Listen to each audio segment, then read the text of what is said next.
What's up guys, Shawnthebro here, and today we're going to be going over essentially the finalized hybrid logic of class references and object references and how we can use them both in our inventory system to make a very nice balance for performance and actual usability for our game. So, we had that episode that's all about class references and object references, and a class reference can take the default objects from something like a sword and spawn it into the scene. I can pick it up and I can enable it, and here I have my sword. However, something it cannot do is track data on that item. If you want to track data for this specific sword, for example, if you want to be able to upgrade this sword and deal more damage with it, or increase weapon speed or something like that, then that has to be stored on the object itself or in some other table. Also, if you want to do something like have durability or a certain amount of uses, that's a similar situation there. So, we were kind of going back and forth on what we want to use, and the reason for that whole video really was to get you prepared for what we're going to do today, which is we're going to use both in this series.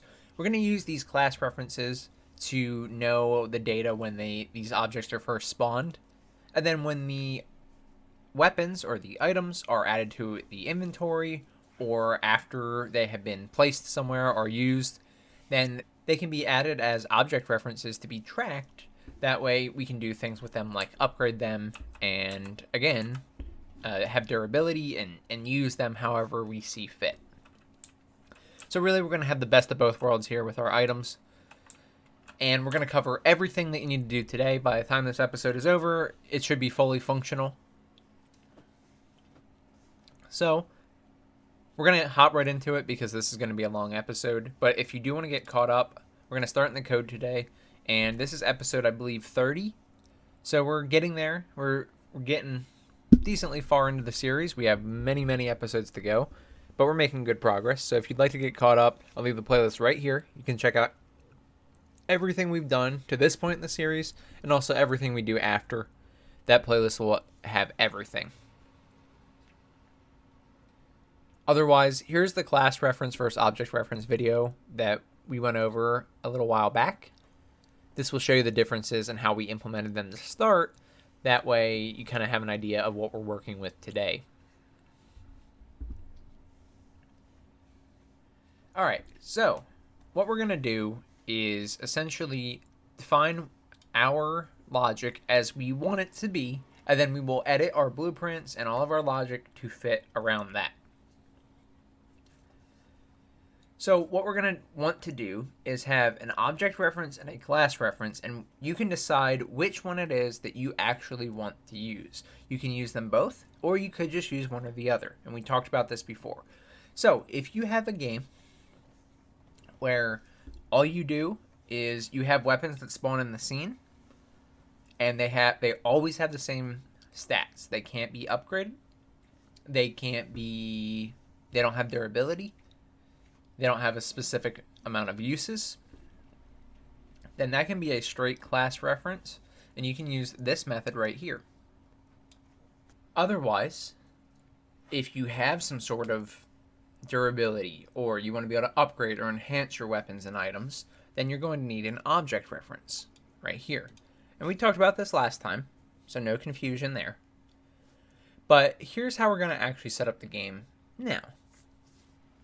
So in F inventory, we had these two variables. We had a T subclass of our default item, and we had a default item to our object reference that was a pointer. These were in F inventory. Well, we're going to swap this around a little bit because with our new logic today, we're going to support both situations where we need to use class references and where we need to use object references.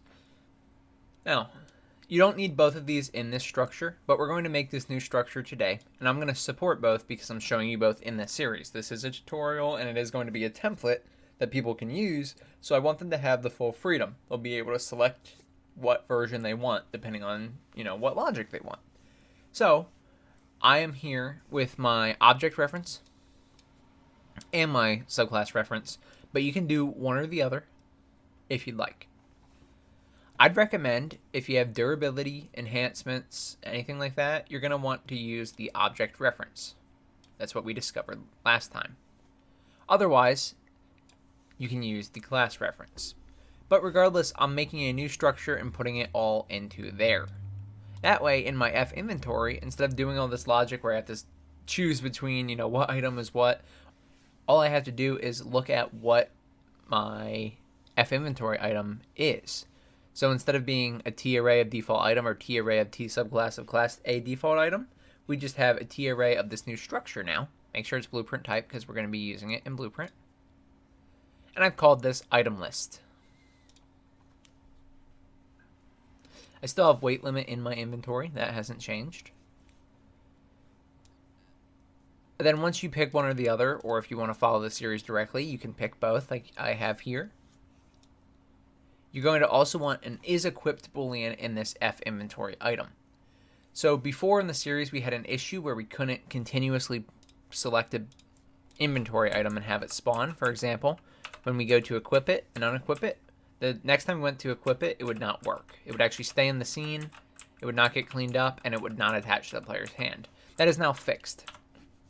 This is because before we were just using a simple boolean on the widget itself, but if the inventory item is the one that checks if it's equipped or not, then we can change the logic to make sure that only if it's equipped, do this, and if it's not equipped, do this. So long story short, make this structure. Then make sure in your F inventory, so your inventory structure that we had before, you just use this item list is a T array of that new structure as opposed to a specific type that we had before, such as a default item. Once you're done here, we just need to update the spots where this is going to actually come into effect. So a good idea of how you can do this, you can copy, you can press Control F to bring up your find, and then you can search for this. It will bring up all the spots in which we use item list. And there's only going to be one at the moment. But if you've done more with it, you'll want to change it and make sure that this fits. So here is what we had before. We were adding the item, the specific item, to the inventory, and we were adding a reference to the class to the specific inventory. And we had two different lists before. Well, we're getting rid of that now. We're fixing it up. We don't need this stuff anymore. So instead, my add to inventory function looks like this. So add to inventory passes in a pointer based on what it is that we are adding. We are going to be adding items based on things that we pick up in the world.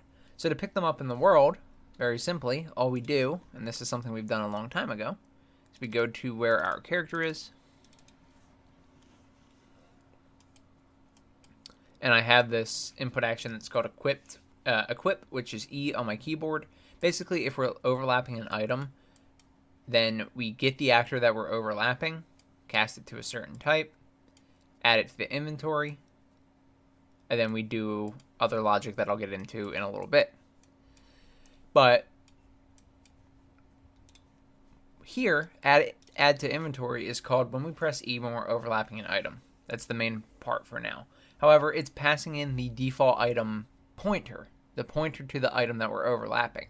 Well, now in our inventory consists of F inventory item structures. It's an array of them. So we need to make an F inventory item structure here, and then we need to fill out the data. For an object reference, all we do is we make the new structure, we get the name, new item, dot object ref, and set it equal to the item that's coming in from add to inventory. If we want the class reference method, we just do new item dot object class ref and set it to item get class. We default is equipped to false. You could also just do this in the structure itself, but regardless, both ways work. And then we're going to use our inventory's item list to add this new item. Okay? And so that's all we really have to do to update our code to work as intended and to function with the logic we've already put in place. With that fixed, let's go into the blueprint. There's plenty we have to do today. And we'll start with our equip logic. So first thing I actually want to do, and it's kind of funny, but I actually want to change the name of equip here. It's been bothering me for some time, but equip is the wrong word. This is really interact. Okay, so I'm changing equip to interact. Now when I do that, it's going to screw up my blueprint because it's still looking for equip. So we're going to search for interact instead and plug this in here.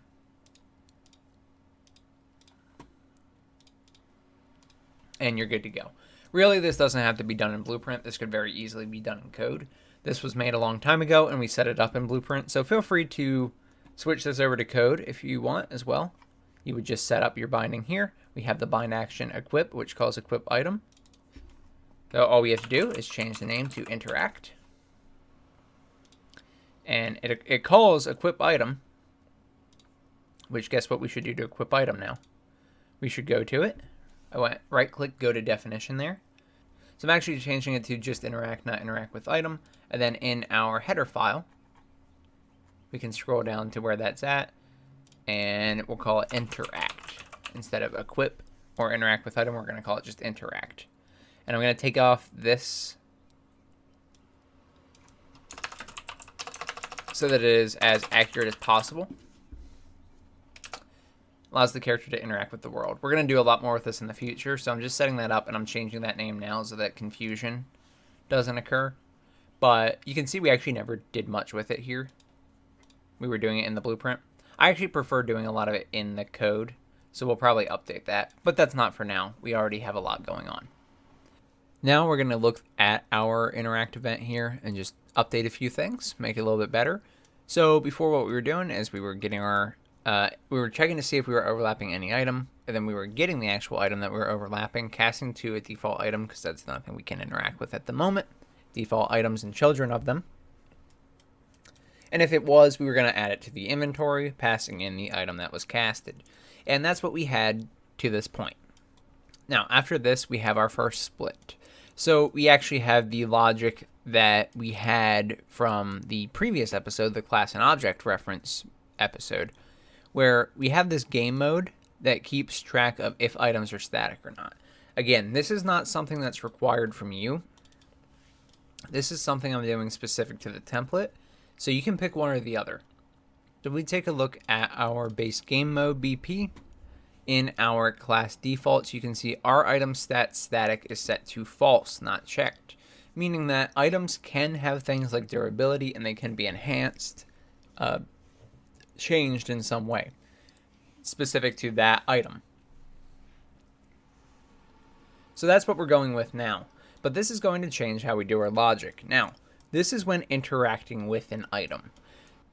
In this case, interacting with an item is essentially picking it up or adding it to our inventory.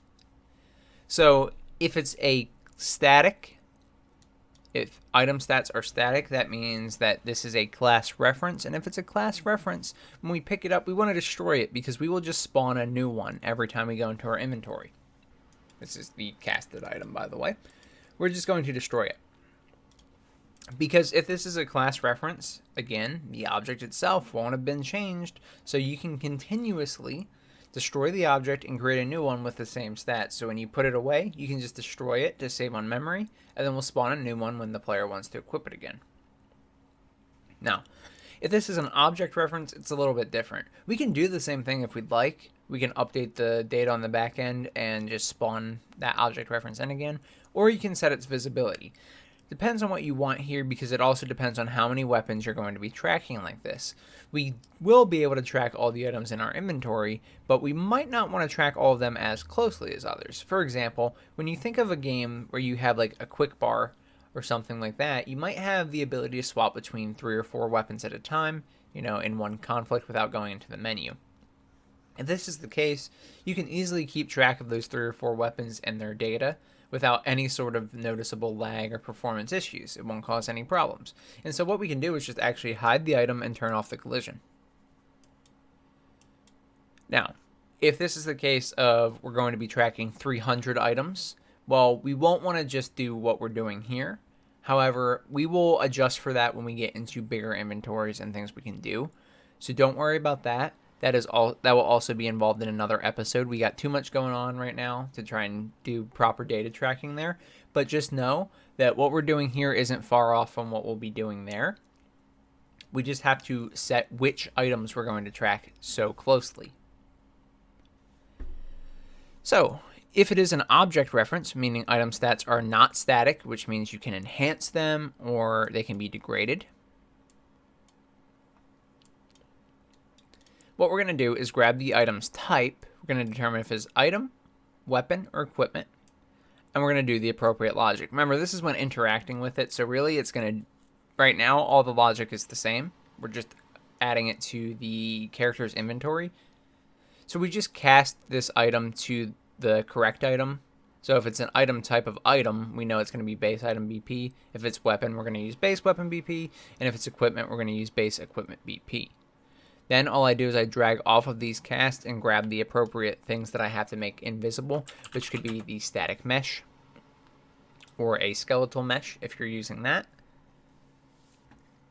And then I drag off of this and type set visibility. And make sure visibility is toggled off. Propagate the children's a good idea here, because if you do have any children of this mesh, then you probably want them to be invisible too. We also grab the interaction box on all three of these.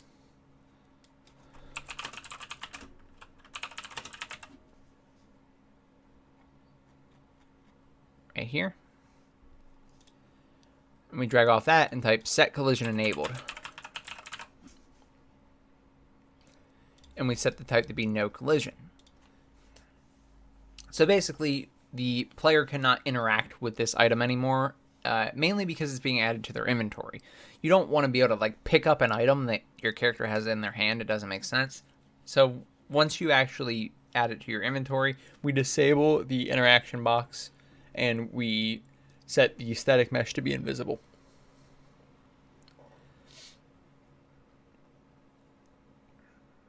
Okay. And with that, you're good with the character BP for the interact. Those are the changes we need to make and we need to make sure we're aware of for this episode. Here we're going to start getting into the really important stuff. So the first thing that we care about is going to be, if we go to let's go to base weapon BP. Let's go to base item BP.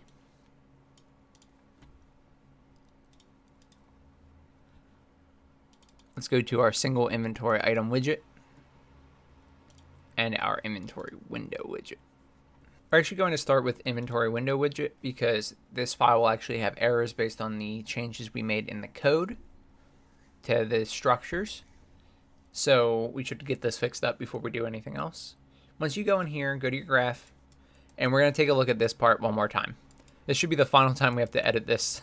I know we've changed this around a lot, but this should stay pretty much the same for quite a long time, and anything on it will be just an improvement.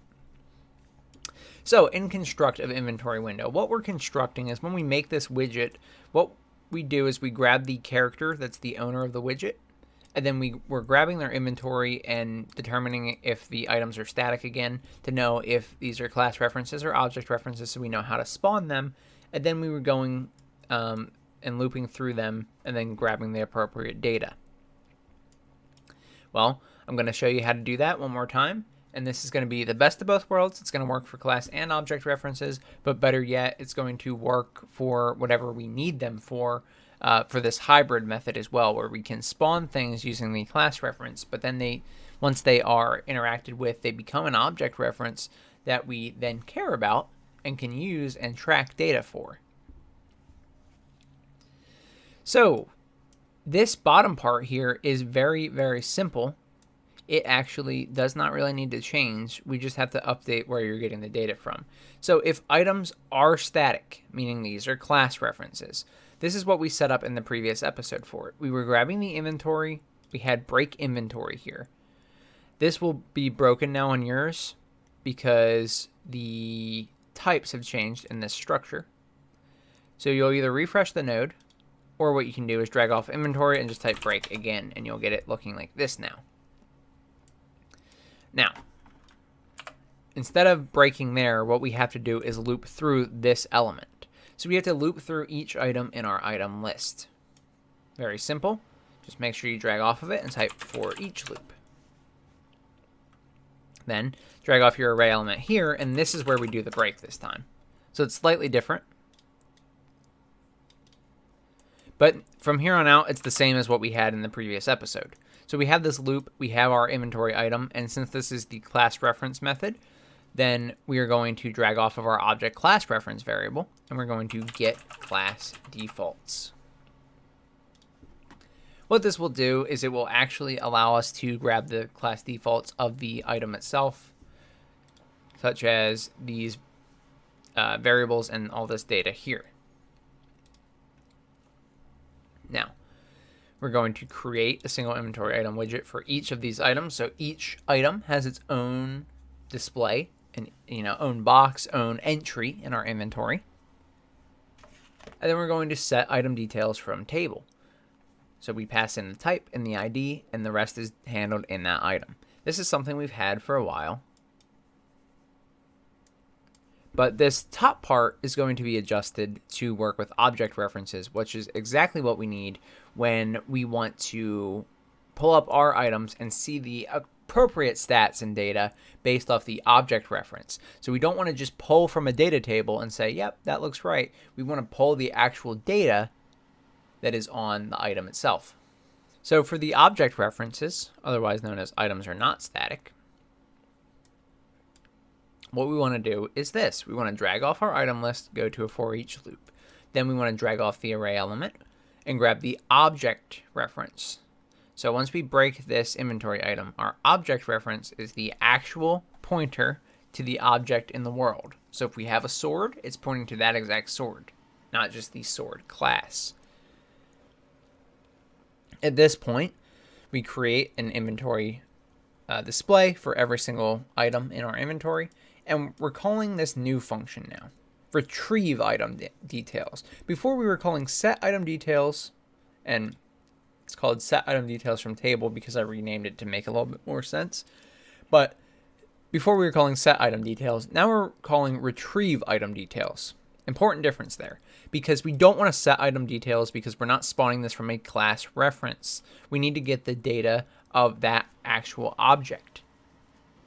So for example, if we have a sword and we've upgraded it 2 times, we need to make sure that we grab the damage that that sword will do when upgraded 2 times.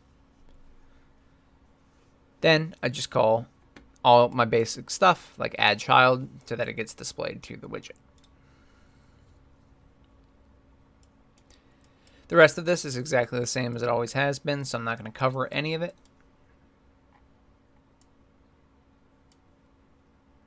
But now this should compile if you've done this correctly.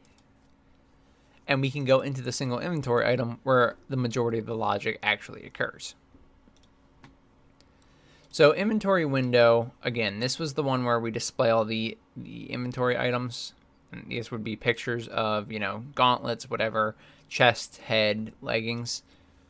The single inventory items are the actual inventory items themselves. So this would be my item name and the weight of it. We'll get into putting pictures and things down the line, but for now this is just a temporary display. Doesn't really matter. The important part is that it lines up with what data we want to have when we spawn this object.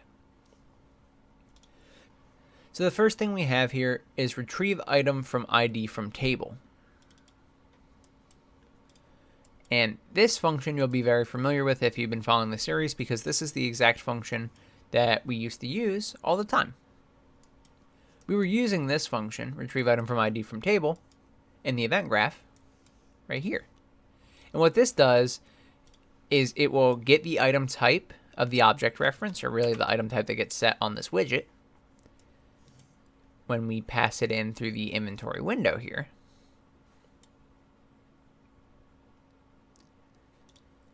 And it will then go through, find the corresponding item at the appropriate table with the passed in ID, and we'll make a new actor, spawn a new actor, and set all the appropriate data. Now, in a class reference world, this is perfect. It will do exactly what you need to do. The problem is we don't always want that to be the case, because if we always spawn a new actor and then set the data on it, well, all that old data, like our level ups and things, have been deleted. Data tables are not editable at runtime. You could use something like SQL and be able to edit it at runtime, but when we're using the Unreal data tables, you can't edit them while the game is running. And so because of that, what you'll have to do is you just be out of luck. You would just say, yep, I don't have anything else I can do. I guess every time I equip this weapon, we're going back to default stats. That would be terrible and definitely not what we want. So we can leave this here. This is important, but we don't have to make any changes to it. Just ignore it for now. Remember what the point of this function is. Let's look at set item details from table. Now, set item details from table is the one we call in the inventory window function here when we are populating all the data for the inventory that we have.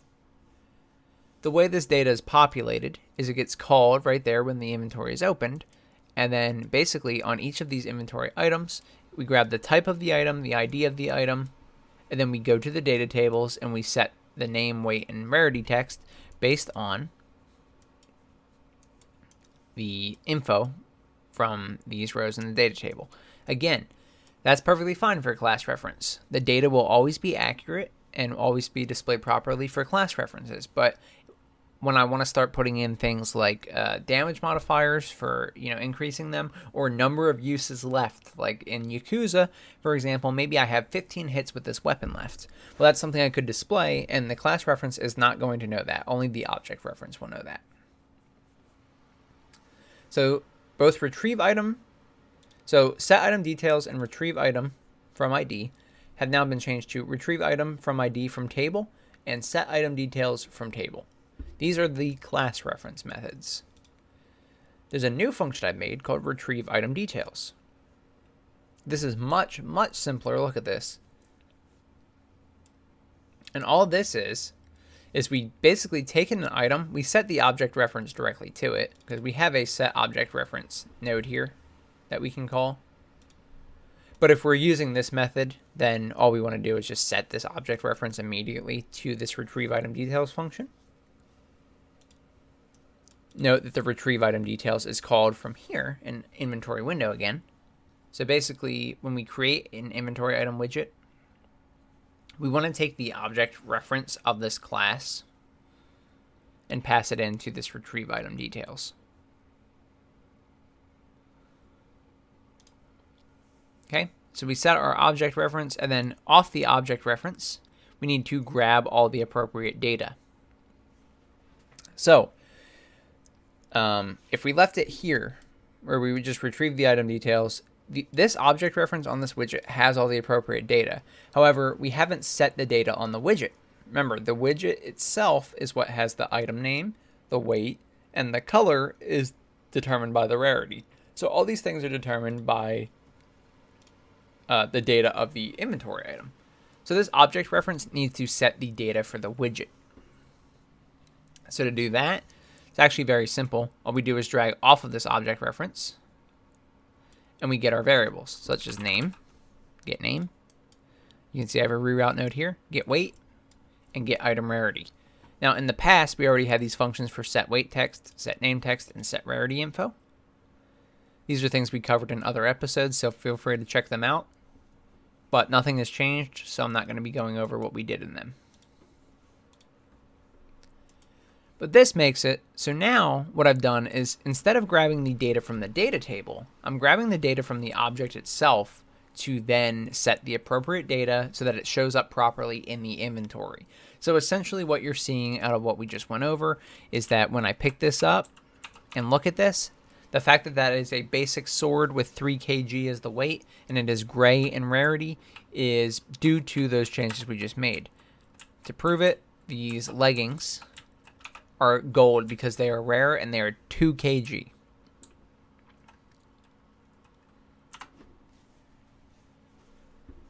Okay, so that's the difference between the class references and the object references. Now, also, one thing to note is in here, in our confirm item and item press, so basically when we go to, activate or deactivate or equip and unequip an item in the inventory, we called this function here.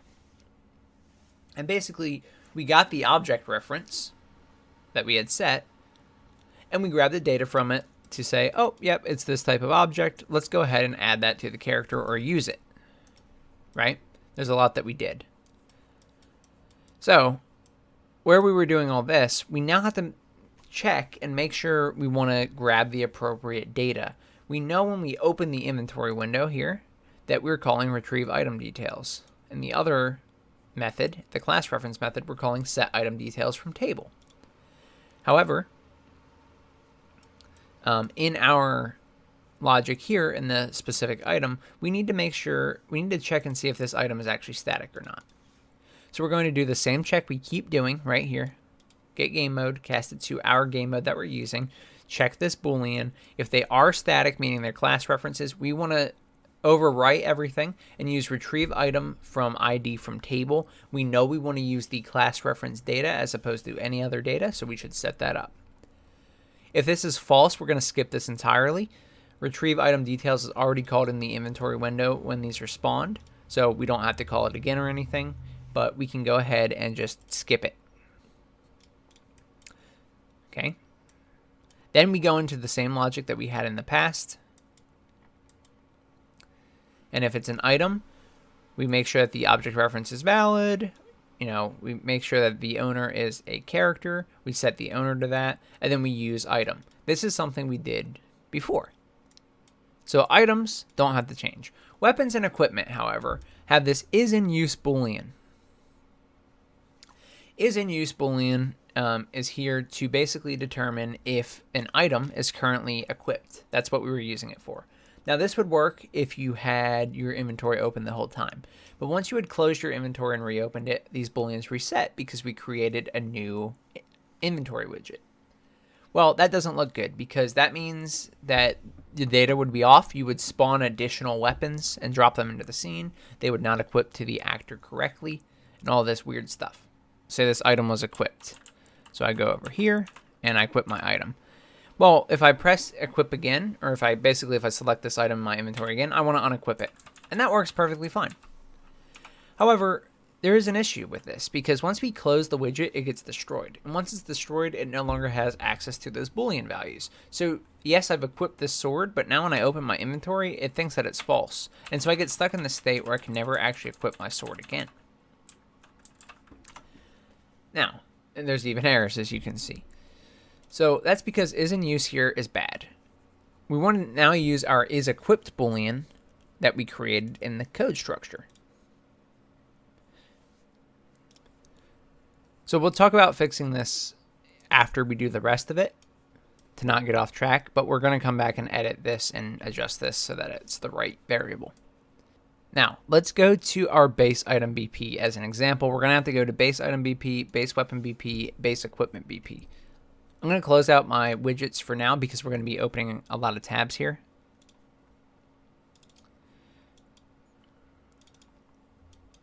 So, there are quite a few items that I've already made, items and weapons. We need to go back through them and edit some of our logic now because we were doing everything through those class references before, and when we do that, sure, again, the data is correct based off of the data from the data table or the class defaults on the class. However, if we want to do something like we're doing now, where we can actually keep track of the data using these object references, we need to make sure that the data is pulled correctly when it is added to the inventory. And to do that, we have to make sure that the data is not pulled not only after it's been added to the inventory, but rather before it's added to the inventory. Because when we go and overlap with an actor, we need to make sure that we have the appropriate data there. Okay, so check this out. If we overlap with a sword here, see how it says add basic sword to the inventory? Well, if you go to base weapon BP, it doesn't say basic sword, it says weapon. And if you go to the sword BP, doesn't say basic sword, it says sword. Remember, we're pulling it from the data table. So the data table can still be used with our object references here in this hybrid method by pulling the data from the data table initially to set the values on the object, but then the object itself gets tracked so that we can make changes to it in the future and keep a reference to that object.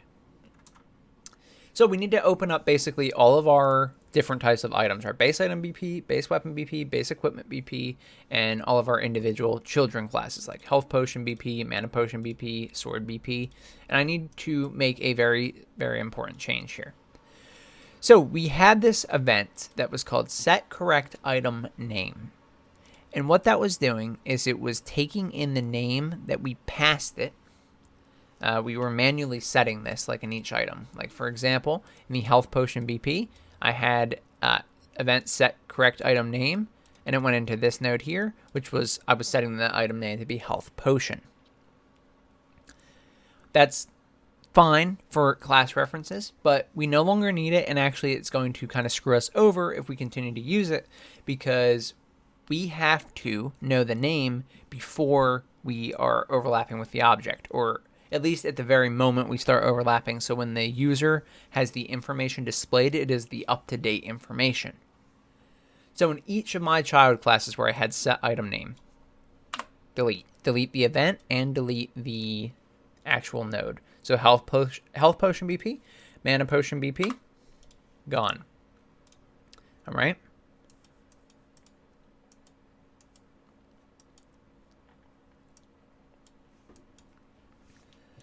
Sword BP, gone. Let's open up dagger BP, gone. Axe BP, gone.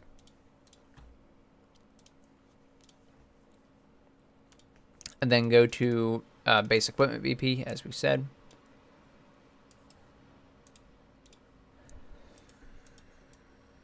Okay, and then you can go to all children of this. I've already deleted it in these ones, but you can delete it from chest BP, helmet BP, and leg BP as well. You don't want to have that node anywhere anymore other than the base classes. And I've changed the name as well. So instead of set correct item name, I call it set correct item details. And I have it in base weapon, base item, and base equipment. They all had an equip item prompt because we want to make sure we display the equip item text properly. We can use it to display the rarity, the weight, the stats, anything really. We were only displaying the name, which is why I called it set correct item name, but it's much better suited as set correct item details because we're now going to be setting all the details for the item. So let's go through these one by one. We're going to go and we are going to go to base item BP, and here's how this is going to work.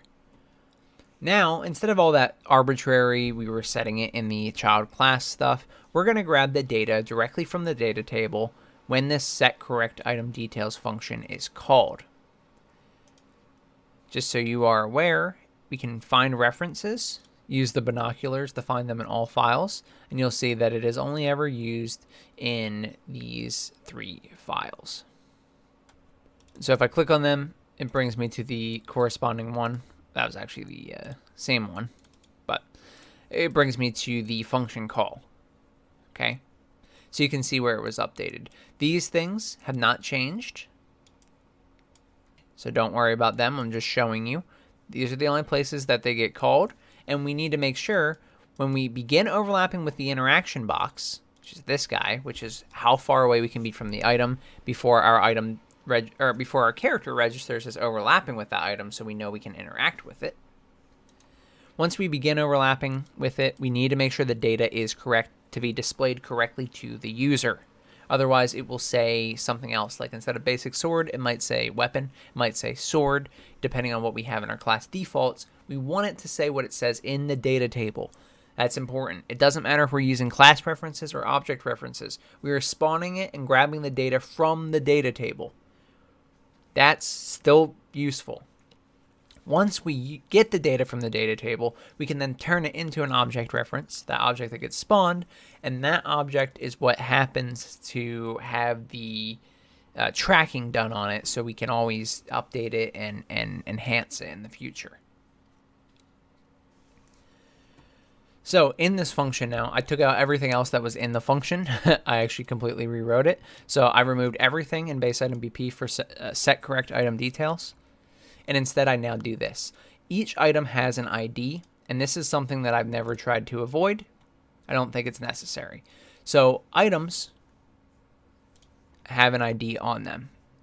So if we go into our data here, we have the item data table, and everything has an ID. It's 0 and 1 in this case. If you look at the weapon data table, for example, you can see that we have basic sword here is an index of 0. That's the row name. So when I go to my sword BP, if I look at class defaults, then my ID is 0.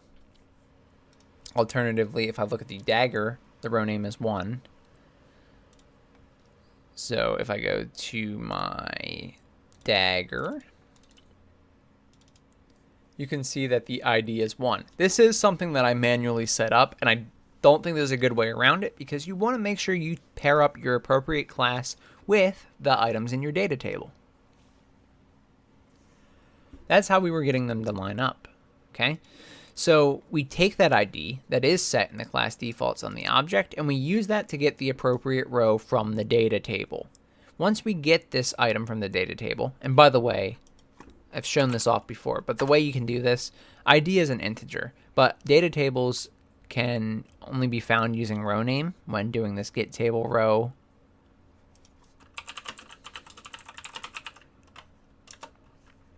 So you say get data table row, and then you pick your data table, like item, and I try and drag this in. This doesn't work. What I can do is convert this integer to a string, and then I can convert this string to a name. And then I can drag the name into that node. So we basically have converted our ID into a node so we can search our data table. Then we break the out row, so the found item, if there was a row found. And what I'm going to do here is set all the variables just like we were doing for the class reference. Because remember, in a class reference, we always just spawn and destroy the actor, and it's fine. But this is a little bit different. So this is when, specifically, when we overlap with an item. Okay? We're going to set all the data from the data table on this item. Now, understand, I'm going to say this right now. When we drop items in the world in the future, we don't want to do this logic for it. So we're going to have to determine if an object is currently being tracked or if this is the first time and we're setting the data on it. That's perfectly fine, not an issue. We don't even have to change anything that we've done. We're going to add some simple if statements or a simple bit of logic to check against object comparisons. So don't worry. The first time when you interact with this, we're going to break this, and we're going to take all the data from the data table and set these specific fields on the item. These are all of the items fields. So I just get name, or sorry, item name comes from the widget that's passed into this function.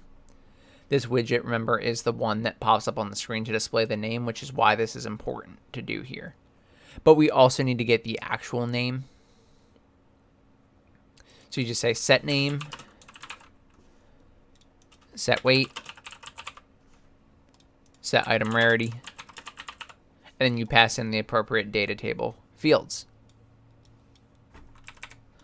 Also important to note, if you need to set this item name, you just drag off this widget, and that's how you can get it easily. Okay? So basically, we want to set the correct item details immediately upon hovering over it. That way all the data can be displayed, because right now we may only display the name to the user, but a lot of games, when you overlap with an item, it might show you the damage, it might show you comparisons like green arrows, say, hey, this does more damage than your weapon currently does, and things like that. So we're going to need all that data initially, not just the name. Now, from here on out, it's pretty simple with these guys. We're going to do the exact same thing for weapons and equipment. We're just going to change the data table that we're using. So for base weapon BP, you can imagine instead of using the item data table, we're using the weapon data table. We're breaking the weapon. And then we're setting the item name still for the widget. Then we're setting all these other fields on the weapon. Name, weight, level requirement, base damage, base speed, weapon type, and item rarity. Okay, now with base equipment, It's the same thing. We're switching it from weapon data table to equipment data table. We're breaking it, and then we're setting the item name for the widget, and then we're setting the name, weight, level requirement, base damage resistance, equipment type, and item rarity for the equipment. All right. Now, this will get all the appropriate data available to the equip item prompt. So when we overlap with the character, or when we overlap with an item with our character, we will then see add basic sword to inventory, add basic chestplate, add basic leggings. Whatever it is that we want to add, it'll be displayed properly on the equipped item prompt, as well as other data we may want to show. We also updated the interact so that when we would interact with an item, such as by pressing our E key here, and we add it to our inventory, it becomes invisible, and the interaction box goes away if we're in object reference mode, or we flat out destroy it if we're in class reference mode. When we open up our inventory, we had it display all the appropriate data and inventory items from the logic we did in our inventory window and our single inventory item widget. Then we updated our press with the mouse, or our confirm, which is our X key in the game, to actually enable or disable our weapon or any piece of equipment. So far, everything's been good. However, there's one thing you'll notice that might not happen. Right now, you probably won't see your weapon or equipment when you play in the game because it's still set to be invisible. When attaching and detaching, we need to keep proper track of our items and their visibility. This is especially important because if we're going to be using object references now, we need to make sure that we don't have two object references in the same slot. Like, I don't want to be holding an axe and a sword in the same hand, and I don't want to have them both as active or have the wrong weapon active either. For items, there's nothing that we really do for attaching and detaching. Right now, they just get used, and we call their useItem function. However, you could have an animation that goes along with this, so take note, it could be important to do this with items as well in the future.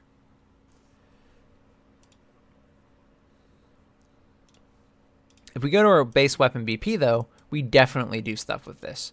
So we have attach weapon and remove weapon. But here's some of the logic that we did. I'm going to go over it, and we're going to show you the different things that could be changed now that we have these different methods of doing things. So in remove weapon, we were checking to see if there was a current weapon that the character was holding. In the case of dual wielding, you could have multiple weapons or things like that. But basically, we want to know if there is a weapon in the slot that we have to get rid of. For the time being, we only have the one weapon that we can hold, so we just have this current weapon. So if current weapon is valid, that means that there is a weapon the player is currently holding or the character currently has. I was casting the base weapon BP to grab the mesh, to disable collision from it, and detach it from the player. So it was spawning in the world, and you were actually seeing it just kind of sit there. You had it spawn, and it was sitting straight up, and it was no longer attached to the character. We were resetting the attack speed to the default, but we weren't destroying it. Or, in some cases, we were destroying it. But regardless, we don't want to just always destroy it now. Now we have to think about how we want to do this. So I've added a simple check that we've used many times throughout this episode now, where we check to see if the items are class references or object references. Remember, if they're static, they are class references because they can't be changed. So if it's true that the items are static, we do want to destroy the actor. We destroy the current weapon, because we'll just spawn a new one. It's class references. We can always spawn a new one and get the new data correct. However, if it is false, this is an object reference, and what we want to do is we want to set the visibility as opposed to destroy it on the weapon mesh to be invisible. You can propagate the children if you want. I did say it was a good idea earlier. I don't have children, so it doesn't matter. Like, I have the damage collider, but it's not visible anyway, so it really doesn't matter. It's up to you if you want to propagate or if you need it, but I'm going to check it there to be consistent. Another important factor, once we've done this, we need to make sure that we reset the current weapon. The way you reset current weapon, basically you're setting it back to nothing. It's not pointing to anything, is you can set the current weapon and then not pass anything into it. Of course, bring the white line into it, the execution line there, but don't pass anything into the current weapon slot, and it will be reset back to the default value. So basically, it will say there's no current weapon. And then next time when you come around to the remove weapon function, this will say it's not valid, and it will skip all remove weapon logic. That's what we want. So those minor updates, basically either setting the visibility or destroying based on if it's a class or object reference, and then setting the current weapon back to nothing, will make our remove weapon function work completely. Now, we had this attach weapon, which is very similar, but it's a little bit different because there is more that gets added on the end here. But I'm finally going to clean this up because we're editing it now, so why not? Attach weapon does all the remove weapon logic first, so why would I do it like this? So let's get rid of this for a second. Okay, now that I've deleted this, this is going to be a lot simpler once I actually show this. So I'm going to actually take this is valid and use it here. I still want to know if there is a current weapon that we have to detach here. If it is valid, I'm going to remove weapon. I'm going to call the remove weapon function. It does take in a character reference technically. In this case, we can just pass in the one that we already have right here. So very simple. And now we're calling this function. So everything in here is already being done, and thus we don't have to duplicate the logic here. So now all this stuff that we had here can be moved over. This is all stuff that we had for attaching the weapon, and it's still relevant. So we can remove this reroute node because that was just destroying the actor. However, if it is valid, it is going to go into the remove weapon logic, in which case it will be destroyed if needed or set to be invisible if needed. And then we can move all this stuff over. This will be a much cleaner function. I'm going to straighten this up for you, and I'm going to also move these up and in appropriate locations.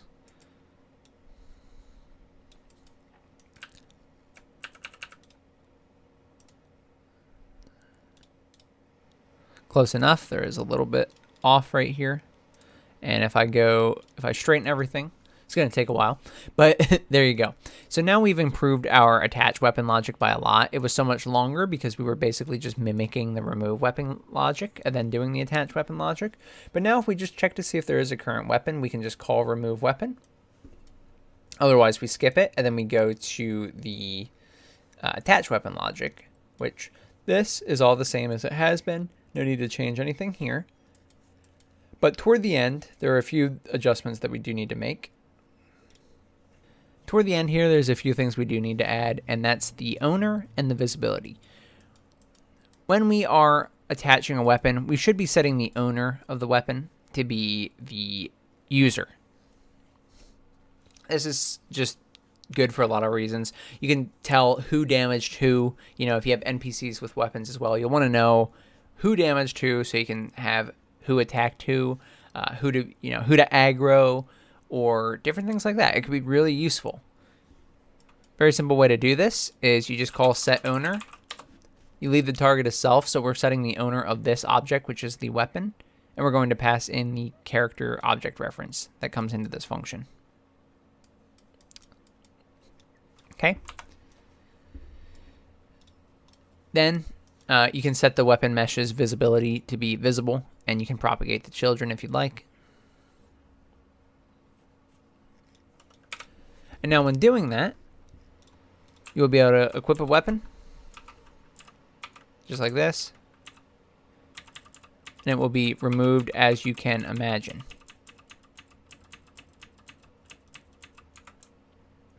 Now you may also want to set the owner to not be a thing after removing it. Probably a good idea. Although it won't really be able to collide with anybody or anything, so for now it's probably not necessary. However, to be consistent and so that we don't have any sort of logic holes later, I'm going to do it now. I'm just going to set the owner. I'm actually going to not select this. The owner is now nobody. Nobody owns this. And so when we remove a weapon, like that, there's no owner on the weapon, And with that, we've now improved our attach weapon and remove weapon. We should do the same for the base equipment BP. Now, this is actually a little bit different. So the way this works is that we have this equip equipment function, an event. And what it does is it removes any old equipment and then attaches new equipment. So it's essentially a similar method to what we just did. And the only changes we have to make here are within the functions within these events. So equip item is basically once we press it in our inventory, equip equipment gets called, and then we remove any equipment that already exists, which calls this right here. So it determines if there are elements currently on these, and then it detaches them. Detaching them sets their collision to not exist and detaches them from the character, which is true. It's a good thing to do. But we also want to determine how to handle it afterward. As opposed to just destroying it, we now have to take into account the standard thing we've been taking into account this entire episode. So if you have a class reference based game, you want to destroy it. If you have an object reference based game, you want to just set the visibility for now. Again, feel free to propagate the children.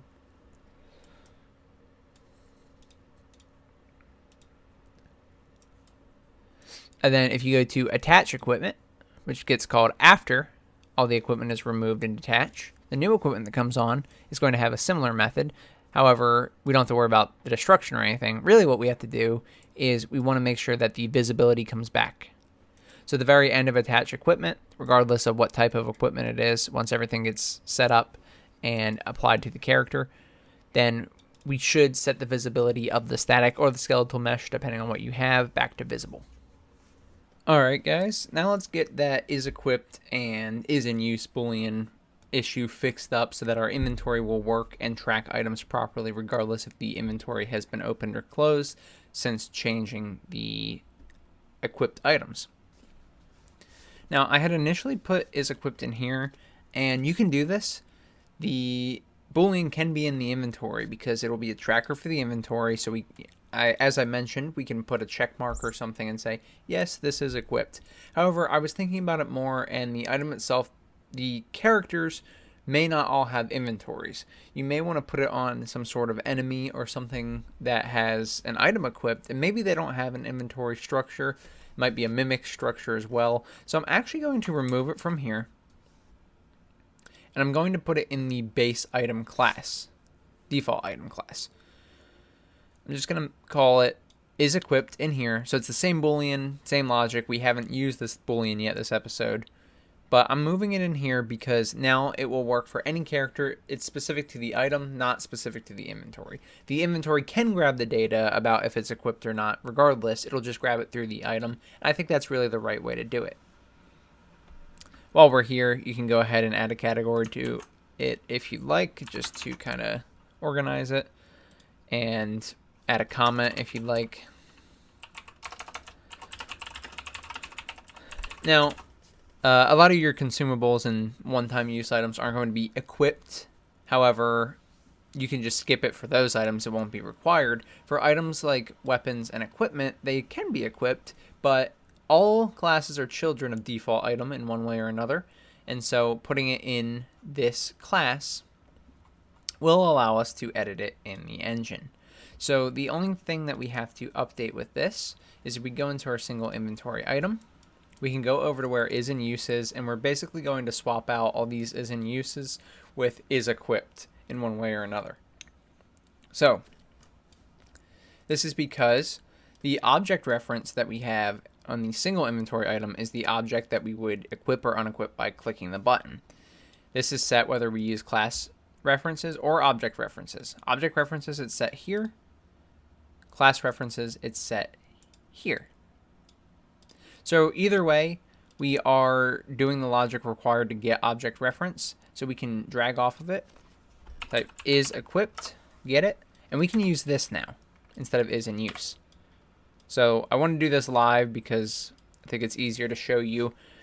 We're removing IsInUse from the branch here on weapon and equipment. All right. And now we're going to check, is this item equipped? If it is equipped, we have to remove it. And then when we're done removing it, instead of setting IsInUse to false, we're going to set the object references variable to false. Just like that. And now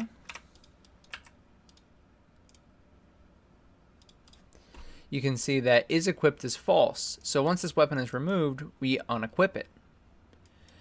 If isEquipped is false by default, meaning it's not already equipped, then we want to equip it. So instead of setting this IsInUse stuff and resetting everything else, what we're going to do is use the isEquip boolean here. So instead of doing anything like this, all we have to do is this now. Just set our weapon to be equipped. Very simple stuff. Because now we're not worried about trying to reset all these other variables that are local to this IsInUse and local to this widget. Instead, we're just taking the object reference and setting it to be equipped. So you remove that stuff, it's not needed, and instead you just say object reference isEquipped is true. And lastly, we have to finish it for the equipment. So we already updated it for the branch, but if we are already equipped and we're pressing it, we're going to remove it. And so instead of setting IsInUse, you know what we're going to do by now. We're going to set isEquipped, and it's going to be false.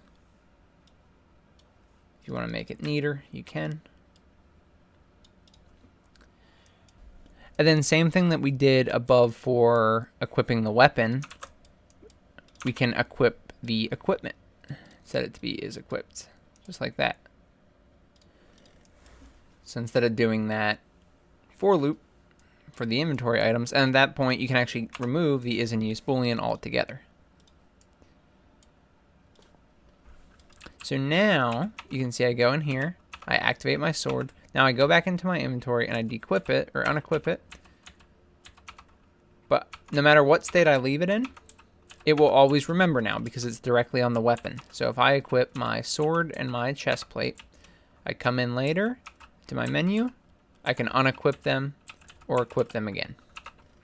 Just like that. And now our equip logic is working as intended. Anyway, guys, I know that was a mouthful, but now in this template we support both methods. We support the class-based methods where you have static items that you use, they have unlimited use, they can't be altered. And then we also have the object reference method and the hybrid method where we can use these objects, we can spawn them into the scene, we can pick them up, equip them, we can level them up in the future, save them out, track their data, and enhance them and do all these things that we may want to do with them in the future. This is really the best case scenario for the inventory system, as we have multiple methods we can use depending on the type of game that you're making. And now going forward, supporting them won't change much at all because we implemented this at a base level. So for items, weapons, and equipment, this works. Now it's just a matter of implementing other systems so you can use them and show them off more. But this actually works as intended. Again, dropping items, like actually dropping them on the ground, not just getting rid of them, is a little bit different, and we'll have to make sure that's the case so that if you can drop items, that you don't, add them back to your inventory and they have the wrong stats again. They were reset. But we haven't even gotten into dropping items or removing them from your inventory and being able to pick them up again, so that's something we will cover at a later date. Anyway, guys, thanks for sticking with me through all these inventory episodes. I'm very, very satisfied with this system now. It is very powerful, and we can do pretty much anything we want with it. So we're going to start getting into really fun stuff involving this series. Anyway, guys, thank you so much for watching. I hope you enjoyed. If you did, please subscribe. It does more for myself and the channel than anything else you can do. I just really appreciate it. I want to give a huge shout out to my YouTube membership and Patreon members, supporters, and subscribers. Thank you all. Thank you so much. I really appreciate all the assistance you've given me, all the love you've given me. It really encourages me to keep working on these, and I always get so excited to show you guys what we can do with code and with game dev in general. If you had any issues with this tutorial or any of the episodes in the series, or really any of my series, feel free to join the Discord community. There's a link in the description. I'll be happy to help you out. I know episodes like this are very long and honestly pretty convoluted just because of how much data there is. So I'll be happy to get you situated with any troubles that you have. And that's all I got. So once again, thank you guys so much for watching. I'm Shawnthebro, and I'll see you in the next one. Goodbye, guys.